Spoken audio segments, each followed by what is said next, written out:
Pontificia Universidad Católica del Ecuador, Facultad de Medicina, Farmacología. Otras vías inyectables. Los integrantes somos Andrés Álvarez, Melissa Vadillo, María Belén Morillo. Otros métodos inyectables. No solo se pueden utilizar métodos inyectables de una manera intramuscular o endovenosa.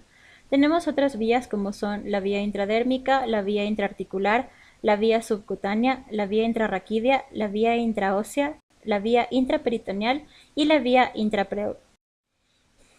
Vía intradérmica. Se trata de introducir en la dermis una cantidad de medicamento no superior a 0.3 milímetros, mediante una aguja y jeringa. La zona más usada para el uso de esta vía es la cara anterior del antebrazo, entre 4 traveses de dedo por encima de la muñeca y 2 por debajo de la flexura del codo. También se puede aplicar en el tórax anterior, en el tórax posterior y también en el hombro. El procedimiento. Primero nos lavaremos las manos y nos pondremos los guantes. Después limpiaremos la zona con alcohol, siempre en círculos de adentro hacia afuera para evitar contaminar el área.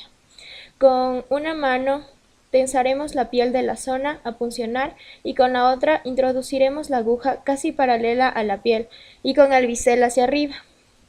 A 15 grados introducimos la medicación muy lentamente hasta que veamos que se forma una pápula. Retiraremos la aguja sin hacer presión sobre la pápula y la rodearemos con un círculo que dibujaremos con el rotulador. Utilidades. Aquí podemos encontrar tanto usos preventivos como diagnósticos. En cuanto a los preventivos, se puede aplicar en la inmunoterapia para mejorar de esta manera el sistema inmune del individuo. Un gran ejemplo es el BCG. En cuanto al diagnóstico, la vía intradérmica con material antigénico desencadena una respuesta inflamatoria, lo cual indica que el sujeto ya ha tenido previo contacto con ese antígeno, desarrollando así una hipersensibilidad. Ejemplos de esta aplicación son la penicilina y la tuberculina. En cuanto a las ventajas, podríamos mencionar primero ventajas que es un procedimiento bastante sencillo. Diagnostica enfermedades y potencializa el sistema inmune. El efecto producido no dura más de 30 minutos. En cuanto a las desventajas, algunos de estos fármacos van a causar irritación e inflamación. Además, este procedimiento va a implicar rotura de la piel. La vía intraarticular. El objetivo de utilización de esta vía es el depósito de un fármaco en el interior de la articulación. La utilización de esta vía es el depósito de un fármaco en el interior de una articulación. Esta vía intraarticular no suele atravesar epitelios. La administración local intraarticular o en tejidos blandos de fármacos con escasos efectos secundarios y es en muchos casos el tratamiento de elección fundamentalmente en procesos inflamatorios. Es una vía netamente local de solución cristalina estéril. Los procedimientos. Primero vamos a guiar la aguja a través del espacio intraarticular por la vía más sencilla, evitando los plexos nerviosos y sanguíneos o cualquier otra lesión cutánea. Hay que buscar los espacios intraarticulares introduciendo ligeramente la aguja. Debemos comprobar que se esté en el espacio articular, haciendo una prueba con una jeringuilla con aire y observar que penetre con facilidad. Dentro de las utilidades tenemos la utilización de casos diagnósticos de infección, artritis cristalina, artritis inflamatoria, osteoartritis y sinovitis traumática. En el tratamiento de artritis séptica como drenaje o en la sinovitis traumática. La utilización de esta vía es el depósito de un fármaco en el interior de una articulación. La absorción es directamente por el líquido sinovial. Las ventajas y desventajas de esta es que la disponibilidad es mucho más rápida, extensa y predecible, es indispensable para que las sustancias se liberen de modo activo y las desventajas es que puede llegar a ser muy dolorosa para el paciente, no es autoadministrable y requiere una asepsia. La vía subcutánea. El objetivo de utilización de esta vía se presenta como alternativa a la vía oral. La usaremos para la introducción de un medicamento en un tejido subcutáneo y en el tejido adiposo graso. Generalmente los medicamentos más utilizados en esta vía son las heparinas, vacunas e insulinas. El volumen máximo a introducir suele oscilar entre 1.5 mililitros a 2 mililitros. Tiene una absorción lenta y las zonas más comunes para aplicar esto son la cara externa del brazo, la cara anterior del muslo, tejido laxo del abdomen y la zona escapular de la espalda. La utilización de esta vía es cuando el paciente presenta náuseas y vómitos incontrolados, disfagia grave, síndrome de oclusión intestinal no candidato a tratamiento quirúrgico, sedación paliativa, agitación, convulsiones y atención en agonía. Los procedimientos. Para aplicar este tipo de medicamentos se va a necesitar una jeringa de 1 a 2 mililitros, una aguja de 24 a 27 G de bisel medio, es la de color naranja, y alcohol al 70% suero fisiológico para esterilizar el área a donde se introducirá el fármaco. Para administrar este fármaco por esta vía cogeremos un pellizco de piel, pincharemos con un ángulo de 45 grados con el bisel de la aguja para arriba, administraremos el medicamento en el tejido adiposo y retiraremos la aguja. Utilidades. Es una vía de absorción lenta y es muy útil en pacientes que tienen imposibilidad de deglutir o que se encuentran en estados de vómito y diarrea frecuente, en la que la medicación oral ha fallado. También es útil en pacientes con obstrucción intestinal que no son candidatos para ser operados. Como es una vía de absorción lenta, no es útil para pacientes emergentes que necesitan de medicación de acción inmediata.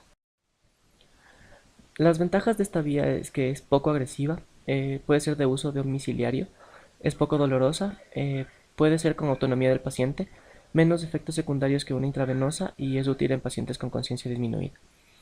Las desventajas son que tiene una irritación local que puede provocarse una infección local, que no es apta para todos los medicamentos, puede provocarse un hematoma o una hemorragia y también se puede provocar un edema. Vía intrarraquídea. El fármaco se aplica entre las hojas de las meninges, en las porciones finales del raquis, habitualmente a la altura de la segunda vértebra lumbar. Esta vía está destinada a suministrar fármacos en la mayor proximidad posible de la médula espinal. Existen dos procedimientos de esta vía. El primero es el intratecal, que se hace en el espacio subaracnoideo. Se aplica para anestesia. Después tenemos el epidural, que se hace en espacios blandos que rodean a la dura madre. Utilidades. Podemos mencionar fundamentalmente que se usa para depositar sustancias anestésicas o para fármacos que no atraviesan la barrera hematoencefálica. También se usa para extraer líquido cefalorraquídeo con finalidad diagnóstica. Entre las ventajas mencionamos que es una manera rápida de anestesiar al paciente, también que ayuda a un diagnóstico de cáncer, infecciones, hemorragias, entre muchos otros. Entre las desventajas encontramos que es muy doloroso y complejo para el paciente, por lo cual puede causar un gran malestar en el mismo. Vía intraósea. El uso de esta vía está basada en la cavidad medular del hueso largo. Aplicación. La cavidad medular del hueso largo se compone de una rica red de capilares sinusoides, que drenan al gran seno venoso central y que permite pasar dichos fármacos a la circulación general con una rapidez similar a como lo harían por cualquier otra vena periférica. Debemos tener en cuenta que deben ser inyectados a presión para superar la resistencia de las venas emisarias, que conectan la cavidad intramedular con la circulación general a través de los vasos microscópicos de la cortical ósea. Ventajas. El principio de acción es similar al endovenoso, por lo cual es un método bastante rápido. Entre las desventajas es que deben ser inyectados a presión para superar la resistencia de las venas emisarias, por lo cual puede ser bastante doloroso para el paciente. Vía intraperitoneal. Es una vía parenteral que introduce el fármaco en el organismo gracias a la ruptura de la barrera mediante un mecanismo que habitualmente es una aguja hueca en su interior. La vía de administración intraperitoneal es la introducción de soluciones en la cavidad peritoneal, siendo uno de sus usos el efectuar el método de diálisis peritoneal. Esta es una técnica de uso frecuente en farmacología experimental.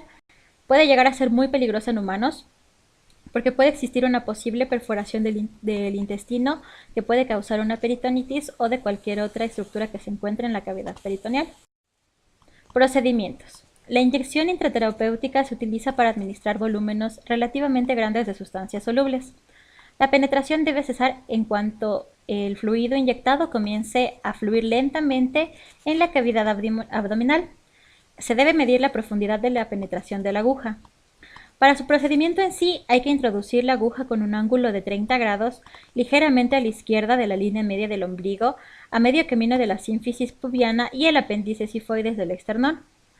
El fármaco se deposita entre la hoja parietal y visceral del peritoneo. La aplicación es difícil, pues hay pocos sitios donde ésta pueda practicarse.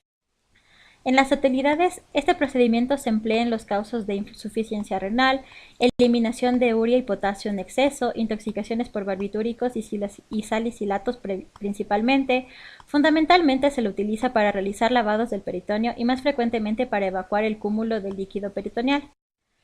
Dentro de las ventajas y desventajas, tenemos en las ventajas que este puede ser muy útil para la farmacología experimental, tiene una amplia superficie de absorción, el epitelio del peritoneo es delgado, con gran vascularización, también es útil en investigaciones, cuenta con una absorción rápida, es una técnica sencilla y está al alcance del médico sin que exista la necesidad de contar con un equipo costoso muy especializado como es el caso del riñón artificial. En las desventajas es que es muy peligrosa para su uso en los humanos debido al riesgo de la perforación de la cavidad peritoneal o alguno de sus órganos, la posibilidad de hemorragia, irritación, también sufre el efecto del primer paso hepático, también hay perforación de órganos, peritonitis, infecciones y formación de adherencias. No se lo utiliza con frecuencia en los seres humanos por sus riesgos. La vía intrapleural. Vía que introduce el fármaco en el espacio pleural, utilizada ampliamente en anestesia, es un método sencillo, seguro y efectivo, aunque ha perdido protagonismo por otros métodos más eficaces en el manejo del dolor. Tiene un efecto de analgesia realmente corto, entre 2 a 3 minutos, y también se lo utiliza para drenaje de sustancias purulentas causadas por cáncer de pulmón. Es una vía de absorción rápida, suele ser utilizada en tratamientos de quimioterapia para administración de analgésicos y anestésicos para los pacientes con cáncer de pulmón. No es una vía muy común y ha perdido mucho protagonismo ante las nuevas terapias para manejo de dolor. Conclusiones. Es importante saber las diferentes vías de administración parenteral de los fármacos, puesto en un futuro necesitaremos de estas vías para la administración de estos fármacos. También es importante conocer el mecanismo de acción de cada una de las vías para no equivocarnos en el momento de ponerlos en práctica. Muchas gracias.